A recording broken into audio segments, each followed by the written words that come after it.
call us un-American because people stood and walked, and they, with their faith, they faced danger. And I mean, I don't know how you can face any danger, more danger than a crazy bureaucrat with a gun pointing it at you and the finger on the trigger. And these people were moving that way towards them, moving towards them. They pushed them out of the county and out of our state, and they're gone. But they still have their guns. The sheriff never did his duty. The neighboring sheriffs and counties didn't do their duty. These people are still moving across America. They're ready to join with other bureaucratic armies. And these bureaucracies have got their own army, and, you talked about it with your people. They have created probably the strongest army in the world right here within the American people. American people will be faced against American people before long if this is not straightened out. What you say is absolutely true. Glenn Beck, and we'll cue this clip up, a few years ago said that the government's planning on staging a new Oklahoma City. Well, basically the Democratic Party are, and then blaming him and us, and I agree that they clearly are. That's how they want to frame us. But now he's gotten so scared, he's basically agreeing that this is terrorism, that you guys would dare be out there, or that Harry Reid's involved with his sons in land grabs, when that's indisputable, and that your land was supposed to be part of the set-aside, not for the solar panels, but for the environmental easement, that they use one part of the land and then use yours as the reserve under the UN treaty.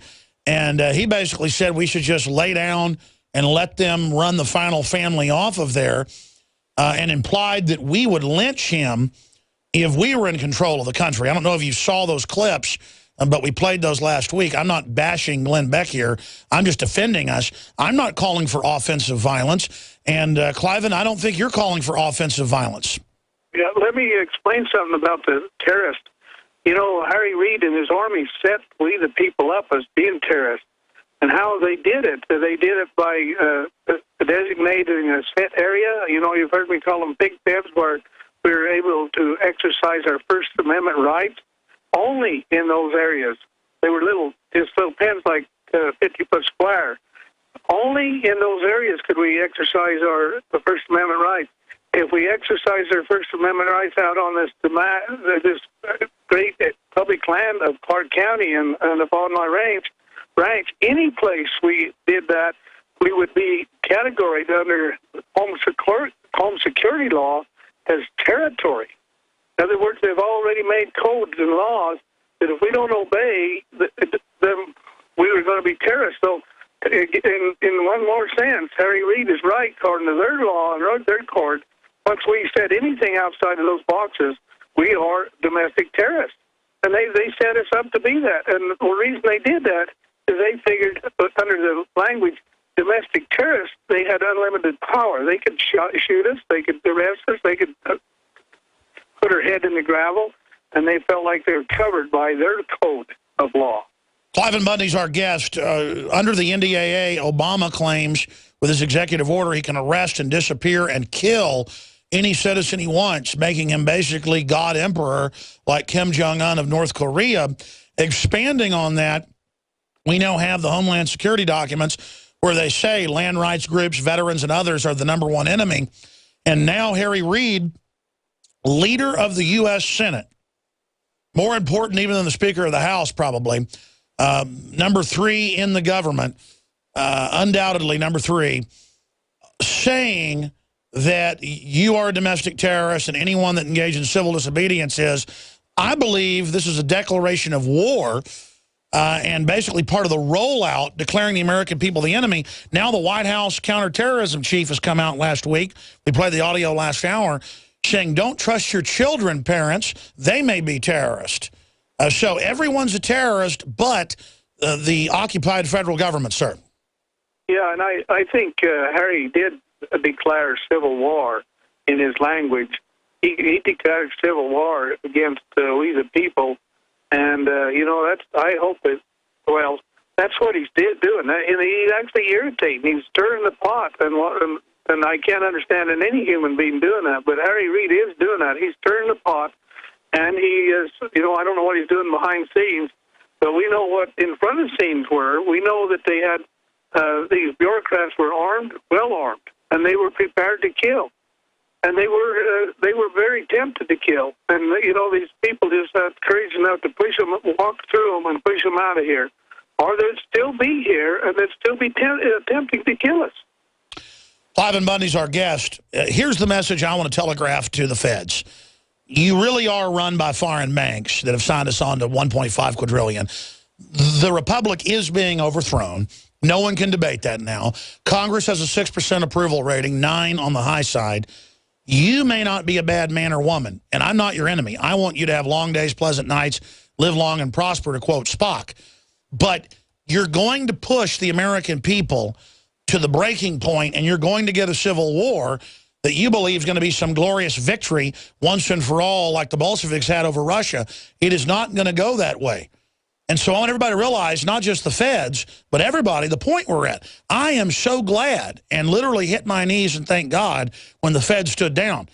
They should continue to do the right thing. And Cliven, what is your message to the feds, A? And then B, are you aware that 50 state reps and others met over the weekend? I guess it was in Salt Lake City, to discuss the western states basically kicking the feds out. Well, the first thing I have to say, and the main thing I have to say, is the same message I gave last week. County sheriffs, take the guns away from these bureaucrats, these bureaucracies.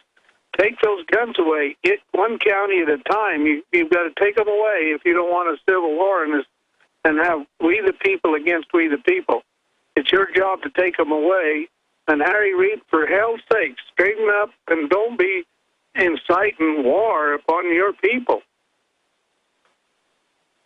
Well, we got a principle here of let's forget and forgive, and we need to remember that that's one thing we need to do is forgive everybody and all the time. But we're not going to stand for this abuse. Not we, the people of America. We will not stand for this abuse no more. And the best way to cooperate is give up your guns. I want you to understand that those guns that have been issued to you by the United States government, and those guns that you carry with your dress at work, your black uniform. When you carry a gun with your uniform to work, those guns have got to disappear. Now, let me tell the bureaucrat, you have a First Amendment or Second Amendment right just the same as we do. We want you to carry guns. We want you to carry guns as a citizen, but not as a bureaucrat employed by the United States government. You have no jurisdiction or authority. You have no policing power. You have no arresting power. You, the county sheriff of each county, is the only man with that power. And we, the people, have elected them and pay them, and we tell them to get out from under the desk and protect our life, liberty, and property. And at this moment in America and across the world, nothing's more important than to disarm the bureaucrat. I agree with you, sir. I'm looking at the Christian Science Monitor article, and it says the Transfer of Public Lands Act, signed into law by Utah Governor Gary Herbert in 2012, set the stage for formal showdown with the government by demanding action under the threat of lawsuit. And the Salt Lake City Tribune has an even better article about the 50-plus legislators meeting this weekend, calling for the almost 90% of Nevada's federal, 62% of Alaska, 67% of Utah, Oregon's 53, Idaho 62, Arizona 42, California is 48, Wyoming is 48, New Mexico 35, Colorado 36. What is the federal government doing, having half the land out west under their control and trying... Let me explain that to you. You say they have over half of the land, but let me tell you something. They're managing it. You go back in your Constitution in 5 minutes. You can't find any evidence that says that. You can study that thing for the rest of your life, and that Constitution... No, I know. They kept them as territories, and they've been operating them as territories. No, I know that land's supposed to be state land, and then the state's supposed to give it out to the people. And that's whoever is productive and proves they're going to use it gets it. Whoever pays taxes gets it, not a foreign-run federal government. I understand that. I want to play you a clip of Glenn Beck here, sir, talking about the Democrats staging terror attacks to blame us. Now he's saying anybody that criticizes the government might be a terrorist. He agrees with Harry Reid, basically. And so I believe through fear, he's caving in and lining up with the other side. Here it is. How can the left win the country? Watch. Cabinets don't really sell things. The president himself has to reconnect with the people. Remember, President Clinton reconnected through Oklahoma, right? And the president right now seems removed. And it wasn't until that speech that he re-clicked with the American public. Obama needs a similar kind You think words will work for... Obama needs a similar kind of event. Oh, like Oklahoma City. I will be the guy who causes the next Oklahoma City. This is in a letter, an appeal to advertisers of Fox. Dear Fox advertisers, read this part of it. No one, left, right, center, wants to see another Oklahoma City. The next assassin may succeed. If so, there will be blood on many hands. They are setting up another Oklahoma City. They are claiming that one is coming, and they've already marked the one who caused it. I will be the guy who causes the next Oklahoma City. All right. Now, again, I want Glenn Beck to be a good guy, and he does a lot of good work. I don't want to be his enemy. But when he comes out and says the Alex Jones group wants violence, I played this last week, don't be part of that group, I'm the one saying I don't want violence. But we can't just have the feds pointing guns at people, shooting a teenager on a bicycle and killing them out there, the BLM, beating people up, tasering people, free speech zones, acting like an occupying North Korean army. And being militarized, and Glenn is now scared and knows that they're getting ready to start the Civil War, and he thinks that he can have his movie production company and write ghost written books, and that they're going to leave him alone. No, Glenn, they're going to come after you too. So throwing me under the bus, saying that I want violence or that Bundy wants it, is not really what's going on. What do you say to that, Cliven Bundy? Well, it's a little bit confusing why Glenn would say what he's saying. It seems to me like maybe he's wanting to be the hero here. The one thing for sure, Cliven Bundy don't want to be the hero here, but I do want to make we the people the hero. And I don't know, all these things I can't comment and know for sure, but I do know one thing for sure, that we do not want a civil war, and we just want a big government calm down here, and we'll work things out. So we're not in a negotiating mood. We're not going to negotiate with big government. We're not going to negotiate with BLM. We're only going to back up and strengthen our county sheriff and hope he does his job. And that's where our Constitution put us. You know, Sean Hannity said our militia and the people were the last form of defense. And so I said, no, Sean, they are the first form of defense. And I think that's what we're finding is we, the people in our militia here, we are the first force. And our sheriff is got to be right there with us. And that's the way I believe. Well, I got to say, I want to commend Sean Hannity because he's been really bad on a lot of issues, but he has a lot of courage doing the right thing here. And so I appreciate him being supportive of this. But I think it's because he's a former blue-collar worker and understands property rights and understands that they've already ruined everybody else. How big a deal is it that federal Judge Jones, and we have the ruling on Infowars.com, said the BLM is involved in a criminal conspiracy to bankrupt every rancher in Nevada? I think that's important evidence, sir.